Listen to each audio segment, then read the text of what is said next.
लोकतंत्र के चौथे स्तंभ के पत्रकार बंधुओं का स्वागत करता हूं और खासकर भिंड में जो हमारे ब्यूरो हैं वो एक तो भिंड की माटी की तासीर उनमें जो एक ईमानदारी और बहादुरी की है उस भावना का भी मैं सम्मान करता हूं और इस एहसास को जीता हूं कि वो सच्ची और अच्छी खबरें, जनता की खबरें, वो बातें जो सरकार को जगाती है, आगाह करती है, जनप्रतिनिधियों को आगाह करती है, उनको आप खूब उठाते हैं, हम देखते रहते हैं। मैं आप सबका स्वागत करता हूँ। आज भिंड की जो पूरा दिन कल कार्यकर्ताओं से मिलने जुलने का रहा, दतिया और भिंड का अद्भुत उत्साह है। मैं मानता हूं कि जिस तरीके के रिजल्ट आए, कार्यकर्ताओं को एहसास नहीं था इस बात का, न जनता को था, न आप लोग मीडिया जगत को था। ये कल की बातचीत से पूरा संदर्भित होता है। जहां तक प्रश्न है भिंड का, मैं जब आज कल सुबह 2:30 बजे, हम 3 बजे लगभग जगे थे, पूरा दिन जयवर्धन सिंह जी, मैं और हमारे हेमंत कटारे जी और तमाम साथी हम लोगों से मिलते रहे, जगह जगह बातें करते रहे। पर सबसे सुकून तब हुआ जब मैंने एक हमारे अनुसूचित जाति जनजाति के भाई के यहाँ हमारा रात का खाना हुआ, पूरे दिन से कहीं नहीं मिला था। तो वो एक एहसास, इस भावना का कि भिंड की माटी में सिर्फ बहादुरी नहीं है, उतना ही प्यार है, प्रेम है और अद्भुत अकल्पनीय एक अपनत्व है। और फिर एक हमारे सेवा दल के साथी के यहाँ हमें जब स्थान मिला सोने का, जयवर्धन सिंह जी को और हमें, तो भिंड की जो तासीर है सेवा देने की, प्रेम देने की, अपनत्व की, ये इस भावना को एहसास कराती है कि बदलाव सबसे पहले यहाँ से होगा। मैं आप सबको इस बात का आभास कराता हूँ कि देश की सरकार ने देश के सामने जो वादे किए थे, जो मोदी गारंटियां दी थी, वो सर्वविदित है, सब जानते हैं, आपकी एक भी पूरी नहीं, देश भी जानता है। पर सबसे बड़ी बात जो भिंड में इस ग्वालियर चंबल की माटी में जो एक देशभक्ति की भावना है, वो देश के लिए यहाँ के बच्चे सबसे ज्यादा मध्य प्रदेश में अगर कहीं जाते हैं तो यहाँ से सेना में जाते हैं। जो अग्निवीर योजना है, ये हमारी मिट्टी से भी इसका रिश्ता है। तो मैं मानता हूं कि जो देश के लिए देने की बात थी, देश के लिए जान देने की बात थी, देश के लिए शहादत देने की बात थी, और उस शहादत का अपमान होता है अग्निवीर योजना से। तो इस माटी पे इस भावना को कि अग्निवीर योजना इस देश सरकार गलत लेके आई है, देश की सरकार, उसको फिर से रिमेप होनी चाहिए और कांग्रेस की सरकार बनेगी तो हम इस योजना का समापन कर देंगे। साथ ही साथ हमने ये भावना कि जो कर्मचारी है, वो चाहे देश के हो चाहे प्रदेश के हो, हमारी जब सरकार, हम वचन पत्र लेके गए थे तो हमने कहा था कि हम पुरानी पेंशन देंगे, ये सरकार को देनी चाहिए। जहां तक मध्य प्रदेश का सवाल है, यहाँ पर अलग अलग वादे किए गए। ये नेशनल हाईवे का भी मुझे ज्ञापन मिला, कितने एक्सीडेंट होते हैं, सर्वविदित है। सरकार भाषण भी देती है, घोषणा भी करती है, पर संभाग भी बना देंगे, ये भी कर देंगे, वो भी कर देंगे, 10 तरह की बातें। आज जमीन पे क्या है सबको दिखता है। लोकतंत्र में कल भी मैंने सब जगह कहा, जो जीता वो सिकंदर। अगर वो जीत गए, हमें जो जिम्मेवारी मिली है वो विपक्ष की मिली। मुख्यमंत्री ने कहा था कि ये वचन पत्र है, ये गीता और रामायण है, विधानसभा के अंदर कहा था। तो ये रामायण और गीता का एक शब्द भी पिछले 1 महीने में क्यों नहीं बांचा गया, क्यों नहीं पढ़ा गया, क्यों नहीं उसको इम्प्लीमेंट किया गया, क्यों उस पर निर्णय नहीं लिए गए? क्या कारण है कि 3,000 रुपए की बात की थी बहनों के खातों में, तो 1,000 रुपए देने में भी सरकार हाँपने क्यों लगी है? क्यों रोज खबरें आती है कि बंद होगी कि चालू होगी? क्या कारण है इसका कि बजट का प्रोविजन ही था, इधर से उधर से, किधर न किधर से उस व्यवस्था, उस फंड की व्यवस्था इस बार हुई है। तो इसका मतलब है कि सरकार जो बोला था उस राह पे चलना नहीं चाहती। धान का अंचल है हमारा भिंड जिला, आसपास का ग्वालियर चंबल संभाग, 3100 रुपये आपने धान खरीदने का बोला है। धान की खरीदी का समय चल रहा है, तो आप 3100 रुपये क्यों नहीं देना चाहते? क्या कारण है कि आपने 450 रुपए का गैस सिलेंडर का बोला था। एक मुंह चलाने से काम नहीं होगा। वचन पत्र का एक एक घोषणा हमारे लिए पवित्र है, एक एक मानेंगे। मुख्यमंत्री ने कहा मुंह चलाने से काम नहीं होगा, कलम चलाने से काम होगा। हमारा दायित्व है हम सरकार को वो सब बातें याद दिलाते रहें जिसमें सरकार ने जो कहा वो करें। हम जो जीता वो सिकंदर, जो लोकतंत्र में जनादेश मिला सर माथे पे है, पर हमारा दायित्व है हम सरकार को जगाएं।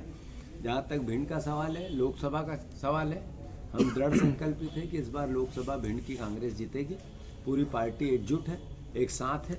कल आपने भिंड में 9 बजे रात को जब हमने मेन कार्यकर्ताओं को बुलाया, इतनी ठंड के बाद 8 डिग्री के बाद भी जो उत्साह था कार्यकर्ताओं में, जो एक एहसास था, एक तड़प थी जीतने की, वो दिख रही थी।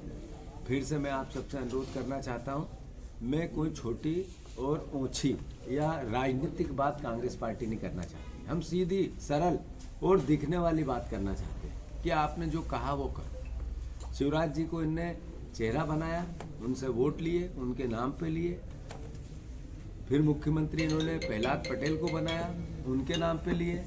फिर नरेंद्र तोमर जी को बनाया, उनके अलग अलग नेताओं को अलग अलग जगह पे एक तरह से छला लोगों को, और फिर एक नया कार्ड खेला।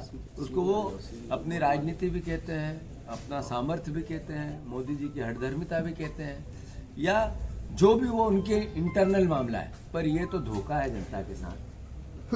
ये आपने चेहरा किसी और का बताया, मुख्यमंत्री किसी और का बना दिया। जो विधायक है उनका अधिकार है, लोकतंत्र में जनता ने दिया है, संविधान ने दिया है कि अपना वो नेता चुने। वो नेता की चिट्ठी आई, विधायक मजबूर हो गए उस नेता को चुनने। जो मुख्यमंत्री है जब चुना गया तो अल्टीमेटली उसको उनको अधिकार है मुख्यमंत्री को कि वो अपना मंत्रिमंडल चुने। पर मंत्रिमंडल की चिट्ठी आ गई कि इन लोगों को आपको मंत्री बनाना है, शपथ दिलाना है।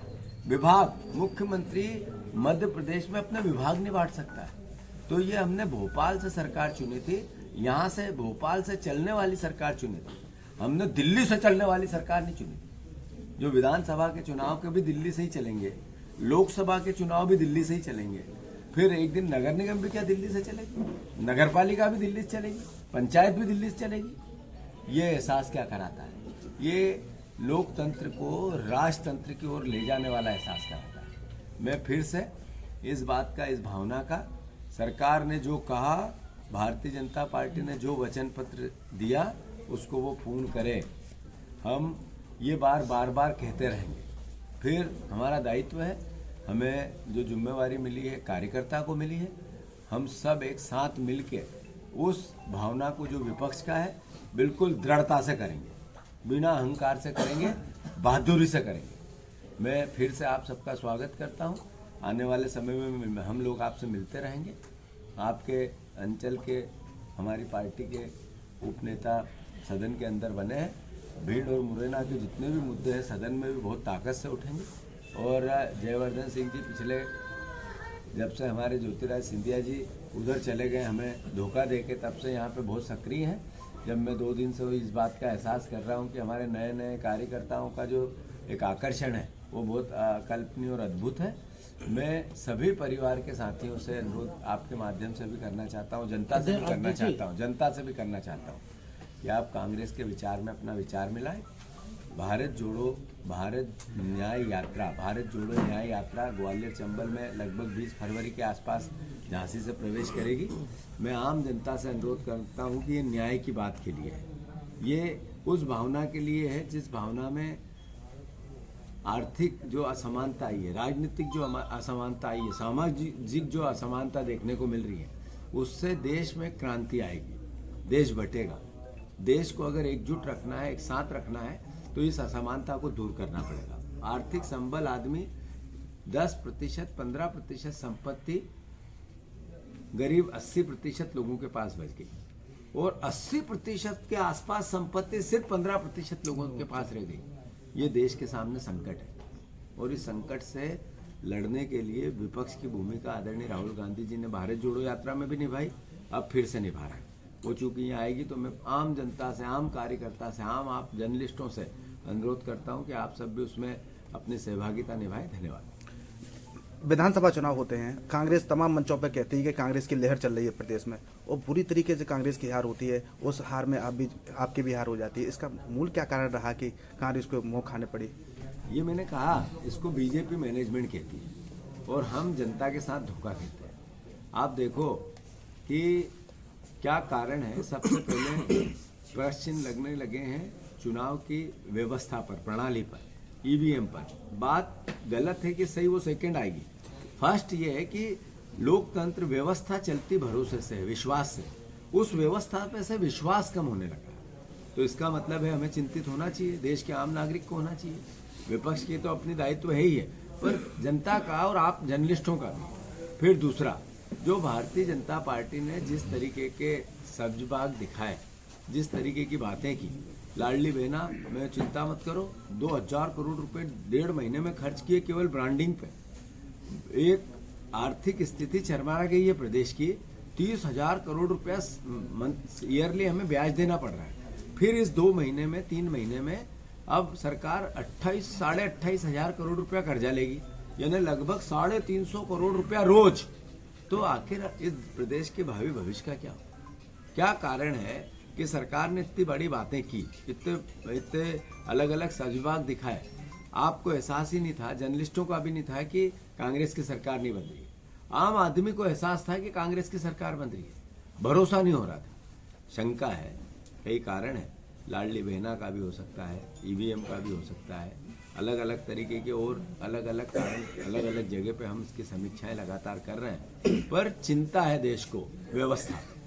मुख्यमंत्री कह रहे हैं कि डीजे बंद करवाओ, ठीक है, और पूर्व मुख्यमंत्री कह रहे हैं कि डीजे बजाओ। यही तो मैं कहना चाहता हूँ कि जिस व्यक्ति के नाम पे वोट मिले, जिस व्यक्ति के नाम पे सहमत विधायक थे, उस व्यक्ति को दूध में से मक्खी जैसा आखिर शिवराज सिंह चौहान हमारे विपक्ष के हैं, विरोधी हैं, पर इसका मतलब व्यवस्था है तो इसी देश के नागरिक, इसी प्रदेश के नागरिक। हमने हमेशा उनकी खिलाफत की, उनकी योजनाओं की। इसका मतलब वो हमारे दुश्मन थोड़ी थे, हमारे ही प्रदेश के मुख्यमंत्री थे, हमारे मुख्यमंत्री थे। तो जब उनको निकाला, वो भारतीय जनता पार्टी का इंटरनल मामला है, हमें कोई हस्तक्षेप नहीं करना, पर उनका दर्द निकलता है, उनका दर्द छलकता है। वो बार बार ये कहते हैं कि मेरे साथ अन्याय हुआ है, बिना कहे कहना चाहते हैं कि देखो मैं दया का पात्र हूँ, और है भी। कल सामाजिक कल्याण मंत्री कल विजय शाह ने भी सवाल उठाए हैं उन पे, शिवराज सिंह पे, कहा है कि भाजपा में पद किसी की बपौती नहीं है, तो ये आपस में लड़ने लगे सरकार। अब ये विजय शाह क्या कह रहे हैं अलग, और क्या कह रहे हैं वो अलग, क्या कह रहे हैं इस पर मैं टिप्पणी नहीं करूंगा। मैं नागरिक हूँ इस प्रदेश का, मैं पार्टी का कार्यकर्ता होने के साथ साथ एक अच्छा इंसान भी हूँ। मैंने जो कहा वो स्पष्ट है। अब उनकी अंदरूनी राजनीति क्या, प्रदेश का भला होना चाहिए। आने वाले समय में लोकसभा चुनाव, मंदिर निर्माण के बाद 400 पार का नारा भाजपा दे रही है, इस नारे को कैसे कांग्रेस तो देखो, जहाँ तक मंदिर का सवाल है, इसमें कांग्रेस के स्टैंड का सवाल है। कांग्रेस पार्टी ने, हमारे पूर्व प्रधानमंत्री जी ने, जो भावना थी इस देश की, जब एहसास हुआ कि ये राम मंदिर की जन्मभूमि है, तो उन्होंने ताले खुलवाए थे। चूंकि उस समय किसी न किसी रूप में ये कोर्ट और कानून की बात भी थी, तो संविधान सर्वोपरि है। तो संविधान ने जो कहा वो कांग्रेस पार्टी ने हमेशा उसका सम्मान किया। हजारों हमारे नेताओं के, हमारे प्रधानमंत्रियों के, हमारे उस समय के कांग्रेस के वरिष्ठ जो पार्टी के अध्यक्ष हैं, अलग अलग समय पे राष्ट्रीय अध्यक्षों के हजारों बयान, लाखों बयान मिलेंगे, जिसमें हमने कहा कि जो कोर्ट कहे, जो कोर्ट का फैसला हो वो हमें भी मंजूर है और देश को भी मंजूर है, आम नागरिक को भी मंजूर है। भारतीय जनता पार्टी तब ये कहती थी कि आस्थाओं से कोर्ट का क्या वास्ता। जब कोर्ट ने कह दिया कि मंदिर बनना चाहिए, तो कांग्रेस ने भी कह दिया कि मंदिर बनना चाहिए। कांग्रेस पार्टी के साथ साथ देश ने कह दिया कि मंदिर बनना चाहिए, और देश के साथ साथ जो दूसरा पक्ष था, जो इसका विपक्ष की भूमिका निभा रहा था उस कोर्ट में, उसने भी इसको एक्सेप्ट कर लिया। कभी नहीं कहा इस बात को कि ये एक आवाज भी नहीं निकली। मतलब देश ने सामूहिक रूप से उस मुद्दे को स्वीकार किया जो कोर्ट ने निर्णय दिया, और उसी आधार पर मंदिर बन रहा है। अब मंदिर जब बन रहा है, तब देश की सरकार भारतीय जनता पार्टी की है। नेचुरल है, स्वाभाविक है कि जब उनकी सरकार है तो वो उसके क्रियाकलाप कर रहे हैं। एक मिनट। तो पूरी घटनाक्रम पे कांग्रेस पार्टी का मत स्पष्ट है, हमारा सिद्धांत क्या है, आइडियोलॉजी क्या है। हम जो जिस धर्म का है स्वतंत्रता से अपने धर्म का पालन करें, अपनी धर्म के आधार पे अपनी जीवन शैली जिए, और धर्म के जो धर्म को मानता है उसके हिसाब से अपनी प्रार्थना करे, इबादत करे, अपनी पूजा पाठ करे। हम उस भाव को मानने वाले लोग। तो जो राम में विश्वास जिसको है, हिंदू में जिसको विश्वास है, उत्सव मनाओ। इसमें कांग्रेस स्पष्ट है, ये समय पे बताएंगे। लोकसभा चुनाव की तैयारी हो रही है, लोकसभा सभी पार्टियां महागठबंधन के लिए एकजुटता दिखा रही हैं। एक तरफ मोदी का चेहरा है, एक तरफ महागठबंधन है, इस पर क्या कहना है आपका? 100% मोदी हारेंगे, भारतीय जनता पार्टी हारेगी। ये एक अलग तरह का फिनोमा, अलग तरह का माया जाल जो बना लिया है कि अब की बार ये क्या एक तरह से मानसिकता पे असर करने की कोशिश है, गुमराह करने की कोशिश है। इस बार अगर आप सही तरीके से एक एक सीट का पूरे देश का आकलन करें तो भारतीय जनता पार्टी की स्थिति ठीक नहीं है। यही कारण है कि इस तरह के जो मुद्दों पे आधारित भारतीय जनता पार्टी काम नहीं। आपने कहा था 2 करोड़ रोजगार देंगे, उसके वोट क्यों नहीं मांग रहे हो? क्या कारण है कि आपको दूसरे मुद्दों पे वोट मांगने पड़ रहे हैं? क्या कारण है देश की अर्थव्यवस्था के मुद्दों पे आप वोट नहीं मांग रहे हो? क्या कारण है कि इस देश में जो आपने किया वो बता नहीं पा रहे हो? इसका मतलब है कि आपने कुछ किया नहीं है सर। ये 10 साल और मनमोहन सिंह जी के 10 साल, देश के आर्थिक स्केल को अगर मापा जाए तो जमीन आसमान का अंतर है। 10-20 या डबल का नहीं है। वो आर्थिक स्थिति जो थी और उसमें जो विकास हुआ था और देश का सम्मान बढ़ा था, ये 10 साल में जो देश का सम्मान बढ़ा, पहले इनकम टैक्स से देश चलता था, अब जीएसटी से देश चल रहा है। आपने जो आज आटा रोटी खा के आए हो नाश्ता, उसमें से आप 10 रुपए मोदी जी की सरकार को दे के आए हो। ये पहले नहीं था, ये अब हुआ है। मतलब अब जो सरकार चला रहा है यार, वो आपका है, आम जनता का। पहले व्यवसायियों का था, जो इनकम जिनके पास ज्यादा थी उनका था, अब उनका स्केल कम हो गया, जनता का स्टेक बढ़ गया। तो ये देश के लिए चिंता का विषय। शिवराज पर हमेशा आक्रामक रहने वाले जीतू पटवारी रात को बड़े नर्म दिख रहे थे, उनके प्रति सिंपैथी दिखा रहे थे बात में। नहीं, सिंपैथी शिवराज जी ने जो 10 साल में किया, वो 10 साल में व्यापम दिया। उन्होंने उस 10 साल में प्रदेश में 235 घोटाले दिए, प्रदेश कर्जदार बनाया। ये बातें हमने जनता के सामने हमेशा कही और आज भी हम कायम हैं। पर जो आज स्थिति है, जनादेश क्या कहता है, लोकतंत्र क्या कहता है, लोकतंत्र में उनको नाम पे वोट मिले, और जो नाम पे वोट मिले और बना दूसरा, तो अल्टीमेटली ये आखिर नागरिक है हम इस प्रदेश के, वो भी नागरिक है इस प्रदेश के। हमारे दुश्मन न मोहन यादव है न शिवराज सिंह जी।